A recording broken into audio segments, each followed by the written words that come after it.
আসসালামু আলাইকুম, ইসমি নাইম ভাই। কেমন আছেন সবাই? আশা করি ভালো আছেন। আলহামদুলিল্লাহ আমি ভালো আছি। তো আজকে কোথায় যাচ্ছে সাগর? বলো কোথায়? বলো কোথায় যাচ্ছে? ঢাকা মিরপুর 1। ঢাকা মিরপুর 1 মূলত যাচ্ছে মাল কেনার জন্য না? জি জি। আর প্লাস টুকটাক একটু ঘোরার জন্য, দেখি কতদূর কী হয়। আমার এর আগে মাল কেনার কোনো এক্সপিরিয়েন্স নাই, এই প্রথম। তাও আমি ভাই সাগরের সাথে যাইতেছি, ঠিক আছে?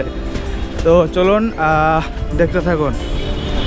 তো আমরা মূলত আজকে বের হয়ে পড়ি গুলিস্তানে যাওয়ার জন্য। ওখান থেকে আমরা দোকানের কিছু জিনিসপাতি কেনার জন্য। আপনারা অনেকে জানেন আমি বেশ কিছুদিন যাবত ঢাকাতে ছিলাম, দোকানের মালপাতি কেনার জন্য মূলত গুলিস্তান যাওয়া। তো সম্পূর্ণ ভিডিও কন্টিনিউ করলে আপনারা বুঝতে পারবেন। তো বর্তমান আমরা ছিলাম টেকনিক্যালে, যেহেতু আমরা অনেক সকালে বের হয়েছিলাম, যার জন্য আমরা এখানে একটু নামি একটু খাওয়া দাওয়া করার জন্য। আমাদের পূর্ব সিদ্ধান্ত ছিল আমরা যাব মূলত মিরপুরে, বাট আমাদের সিদ্ধান্ত চেঞ্জ হয়ে যায়, আমরা মূলত যাব গুলিস্তানে। বর্তমানে আছি টেকনিক্যালে। আচ্ছা, আমাদের লোকেশন তো চেঞ্জ হয়েছে সাগর, এখন কই যাবো? এখন যাবো গুলিস্তান। গুলিস্তান চুরাই বাজার নাকি?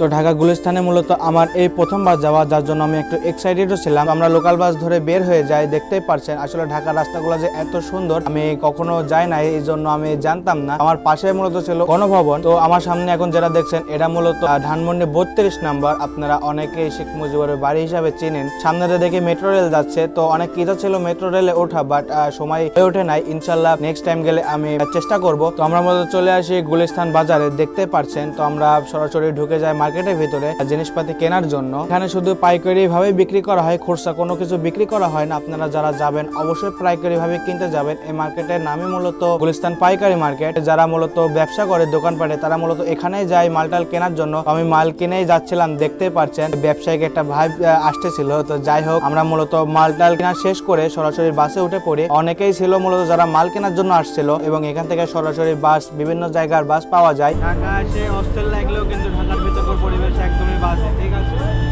রাস্তাঘাটের অবস্থা একদমই বাজে। হ্যাঁ, Gulistan first time. Gulistan first time. Experience কেমন? গুলিস্তানের এক্সপেরিয়েন্স কেমন?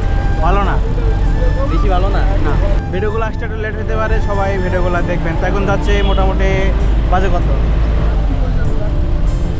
মোটামুটি 12:30 এরকমই, 12:20 কিংবা 12:30 এরকম বাজে। এখন রওনা দিলাম। যাইতে যাইতে মোটামুটি 1.5 ঘন্টার মতো টাইম লাগবে। তো আজকে ভিডিও মিলে এ পর্যন্তই। কেমন হলো অবশ্যই কমেন্ট করে জানাবেন, এবং যারা নতুন আছেন অবশ্যই পেজটাকে ফলো করে দিবেন, এবং একটা করে শেয়ার আমি কিন্তু আপনার থেকে আবদার করতেই পারি। তো এ পর্যন্তই, সব ভালো থাকবেন। দেখা হবে নতুন কোনো ভিডিওতে। আল্লাহ হাফেজ।